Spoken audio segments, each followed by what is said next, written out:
राकेश टिकैत ने ना अपने आप को बहुत बड़ा मसीहा बना रखा है किसानों का, ठीक है, और जाटों का भी अपने आप ही उसने घोषित कर रखा है, मैं जाटों का सरदार हूँ। कभी से ये पूछने वाला हुई इस वक्त जो हालात चल रहे हैं पंजाब के, बाढ़ से आधे से ज़्यादा कितने जो गांव हैं वो डूब चुके हैं, कितने सारे हैं जो बिल्कुल कहते हैं ना खतरे के निशान पे है कि कभी भी उनको डर है कि सतलुज नदी का पानी जो है वहाँ तक घुस सकता है, और कितने सारे ऐसे लोग बेचारे डर के बैठे हुए हैं कि भाई कहीं हमारी तरफ पानी ना आ जाए, और कितनी जान माल की हानि हुई है, किस तरह के हालात इस वक्त पंजाब में ना, जो अपने आप में अगर वहाँ की तस्वीरें देखते हैं ना तो वो डरावनी है।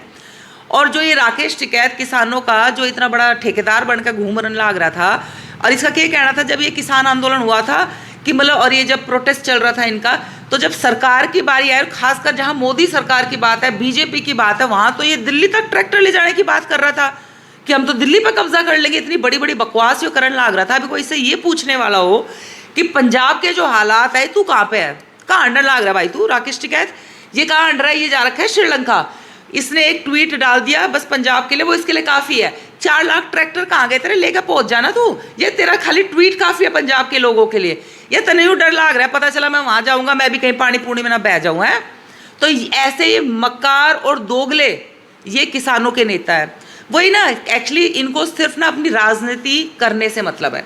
अब जो किसान होता है ना वो बेचारा बहुत ही एक कहते हैं ना मासूम टाइप का, या इतने पढ़े लिखे नहीं है कुछ लोग, और जो मतलब इतने चालाक नहीं होते, उनको ये पॉलिटिक्स बाजी समझ में नहीं आती। उनको ऐसा लगता है कि कोई अगर हमसे आके बात कर रहा है तो वो हमारे हक की तो बात कर रहा होगा, इतनी अच्छी अच्छी बातें कर रहा है कि हम आपके लिए ये कराएंगे, आपके लिए वो कराएंगे। तो आदमी जो किसान हो बेचारा सीधा साधा आदमी होता है, और गाँव के लोग तो ऐसे आपको पता है कितने सीधे होते हैं, तो वो इनकी बातों में आ गए। अब जब वाकई उन किसानों की जब बात आई तो अब ये कहाँ अंडन लग रहा है श्रीलंका, उन किसानों के लिए अब क्या चल जाएगा, इसके लिए एक ट्वीट बतेरा है इनके लिए, है ना। बाकी मैं तो वहाँ जाकर मैंने क्या करना है, ट्वीट तो मैंने कर ही दिया, इतना ही काफ़ी है मेरे, है ना। तो यो किसानों का नेता है। और वैसे जब वो किसान आंदोलन चल रहा था तब इसको उस भीड़ की ज़रूरत थी, तो कैसे लोगों को बेवकूफ़ बना बना के अपने आगे पीछे हटाने लग रहा था कि मैं तुम्हारे हक की लड़ाई लड़ूंगा, ये हक की लड़ाई लड़ी।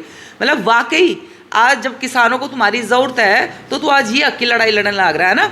अब कांग्रेस है, कांग्रेस भी अपने हिसाब की हक की लड़ाई लड़ने लग रही है। राहुल गांधी मलेशिया अंडर लग रहा है और उसने अपने राशन भिजवा दिए, उसके ऊपर बड़े बड़े राहुल गांधी के फोटो, ताकि लोगों ने यूँ पता रहा है कि भाई राहुल गांधी ने भिजवाए वो राशन।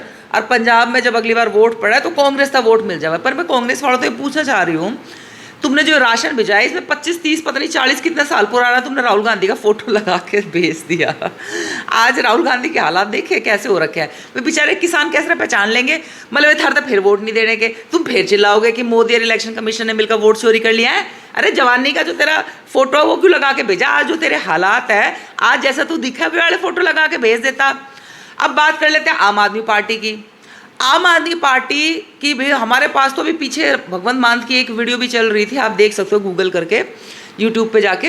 तो उसमें क्या था कि भगवंत मान ये कहने लग रहा था कि हमारे पास तो जी जो डिजास्टर मैनेजमेंट डिपार्टमेंट होता है इतना फंड पड़ा, हमें क्या जरूरत है किसी को सेंट्रल गवर्नमेंट की मदद लेने की। और जैसे ही ये हालात पैदा हुए, पहली बात तो कितने दिन तक तो भगवंत मान दिखा ही ना, मतलब मन तो ऐसा लग रहा था कि कहीं दारू दूरू पी के कहीं वो भी नशे उसमें बहबू तो नहीं गया। फिर 2-4-5 दिन बाद वो नज़र आया, और उसमें भी क्या कहता हुआ नज़र आया कि वो सेंट्रल गवर्नमेंट हमें इतना पैसा देते। क्यों, जो तू अभी कुछ टाइम पहले कहने लग रहा था हमारे डिजास्टर मैनेजमेंट के पास तो इतना पैसा है, हमें क्या ज़रूरत है पैसे मांगने की, और हमारा तो मॉडल इतना अच्छा है, हम तो जिस भी राज्य में सरकार बनाते हैं वहाँ पे इतने परसेंट से इतने परसेंट की ग्रोथ उसमें दिखा देते। क्या हो गया ग्रोथ का।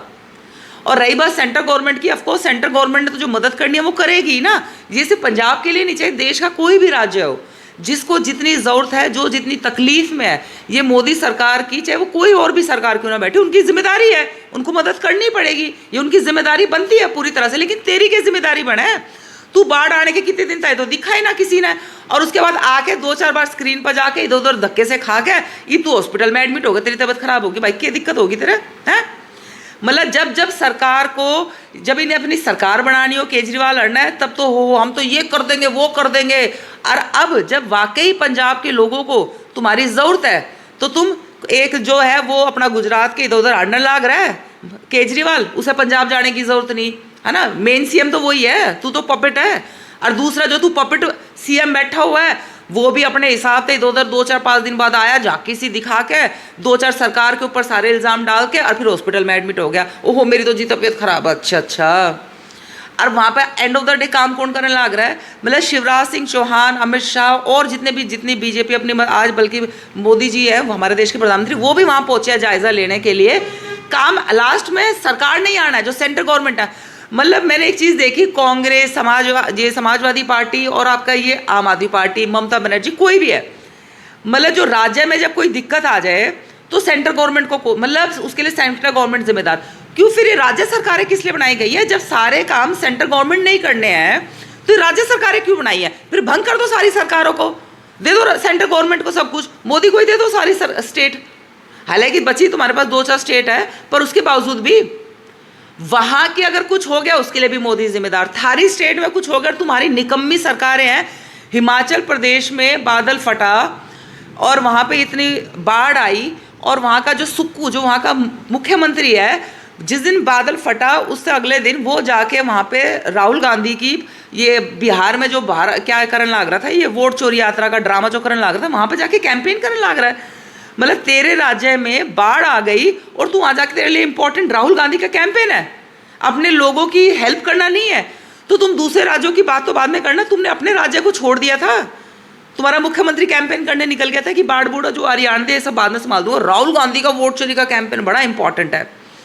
तो बात यही निकल के आती है कि जहां जहां चाहे वो कांग्रेस की सरकार हो या आम आदमी पार्टी की सरकार हो, इनका काम सिर्फ ये है, जब इनसे वो प्रॉब्लम नहीं संभाली जाती तो ये सीधा मोदी के ऊपर डाल देंगे, भाई सरकार की जिम्मेदारी है, हम तो पता नहीं क्या कर देते। क्यों? सरकार बनाने से पहले वहां पे तो तुम बड़ी बड़ी बातें करते हो। पंजाब को आम आदमी पार्टी ने पूरे नशे में झोंक दिया। आज की डेट में वहां पे धर्मांतरण से लेके नशे से लेके, मतलब हर चीज की हाहाकार है वहां पे। और उसके बाद भी मेरे को ये समझ में नहीं आता, मतलब लोग कैसे इन लोग को पसंद कर लेते हैं। इनके दूसरे राज्य में वो, इनकी बातों पे आना बंद कर दो। मैं हर राज्य की सरकारों से कहती हूँ कि ये जो पॉलिटिक्स है ना, कि बीजेपी अच्छी है, कांग्रेस अच्छी है, ये सब सेकेंडरी है। आपके स्टेट में जो भी है ना, आपके लिए क्या कर रहा है ये इंपॉर्टेंट रखो।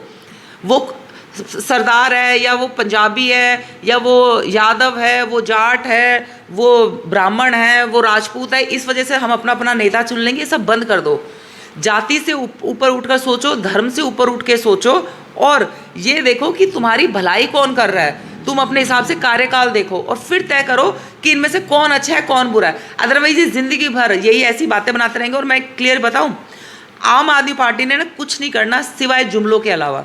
और वो आपने जीता जाता उदाहरण आज पंजाब के जो हालात है ना, वो तुम लोगों ने देख लिए कि जब कोई वहाँ पर हालात ऐसे पैदा हुए, लोगों की जान माल की हानि होने लग रही है और सब भाग गए, लेकिन लास्ट में काम कौन आया? मोदी सरकार, सेंट्रल गवर्नमेंट। जब सेंट्रल गवर्नमेंट ने सब कुछ करना है, फिर राज्य सरकारों की क्या जरूरत है? और भगवंत मान, ठीक है तेरी पता नहीं कौन सी तबीयत खराब हो गई जो तू इतनी जल्दी हॉस्पिटल में जाके बैठ गया, ठीक है तेरे बिहाफ पे तेरे मंत्रालय के बैठे हुए हैं, तेरे सेक्रेटरी बैठे हुए, वे काम कर ले। पर नहीं, हमने सिर्फ भाषण देना है कि मोदी ये नहीं कर रहा, मोदी वो नहीं कर रहा। अरे ठीक है, मोदी ने जो करना वो तो कर लेगा, पर राज्य सरकारों की भी तो कुछ जिम्मेदारी होती होगी, अपने राज्य तक या नहीं होती? तो मैं जनता को ये कहना चाहती हूँ कि हर किसी के काम को देखो, नाम को मत देखो।